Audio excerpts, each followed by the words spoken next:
বিকেলবেলা এখন তো আর ১-১.৫ ঘন্টা আগে বের হয়েছি ঘুরতে। তো মোটামুটি ঘুরতে ঘুরতে এখানে পর্যন্ত আসলাম। ঘোরা মোটামুটি শেষ। এখন এখানে একটু দাঁড়াইলাম। তো একটা কুকুর আছে, দেখে কি করতেছে। তো আসলে মূলত যে বিষয়টা নিয়ে একটু কথা বলার জন্য আসছি, সে বিষয়টা হলো সময়ের সাথে সাথে অনেক কিছু চেঞ্জ হয়, পরিবর্তন হয়। আর পরিবর্তন হবে সেটাই স্বাভাবিক, কারণ সময়টা এমন একটা জিনিস, সেটার মূল্য যদি আপনি না দিতে পারেন তাহলে কিছুই করা থাকবে না।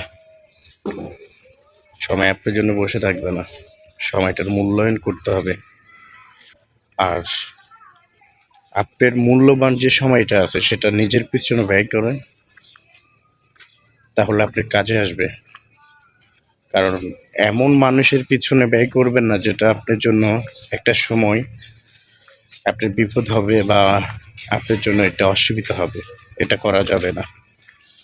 তো এই জন্য বলবো, সময়ের মূল্যায়ন করবেন, নিজের সময়টা নিজের পিছনে ব্যয় করার জন্য চেষ্টা করবেন, তাহলে ভালো থাকতে পারবেন। কারণ আপনার যে সময়টা আছে সেটা যদি আপনি অন্যকের পিছনে যদি খরচ করেন বা অন্যকের পিছনে যদি আপনি সময় দেন, তখন কি হবে জানেন?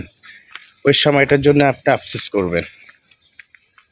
ওই সময়টার জন্য আপনি আফসোস করবেন। কারণ এই জন্যই আফসোস করবেন, কারণ আপনি তখন চিন্তা করবেন আপনার সময়টা আপনার কাছে অনেক মূল্যবান ছিল, অনেক ভালো ছিল। এই সময়টা আমার পিছনে ব্যয় না করে আমি অন্য একটা মানুষের পিছনে ব্যয় করছি। আর সেটাই আপনি খুব কষ্ট পাবেন, খুব ব্যথা পাবেন। কেন পাবেন? ওই যে নিজের সময়টা নিজের কাজে ব্যয় করার নেই, নিজের জন্য সময় রাখেন নাই, অন্য মানুষের জন্য সময় নষ্ট করলেন। ওই জিনিসটা চিন্তা করে করে কষ্ট পাবেন। এজন্য আমার কথা হলো, নিজের সময়টা নিজের পিছনে ব্যয় করেন, তাহলে ভালো হবে। এটাই কথা। সবাই ভালো থাকবেন। আসসালামু আলাইকুম।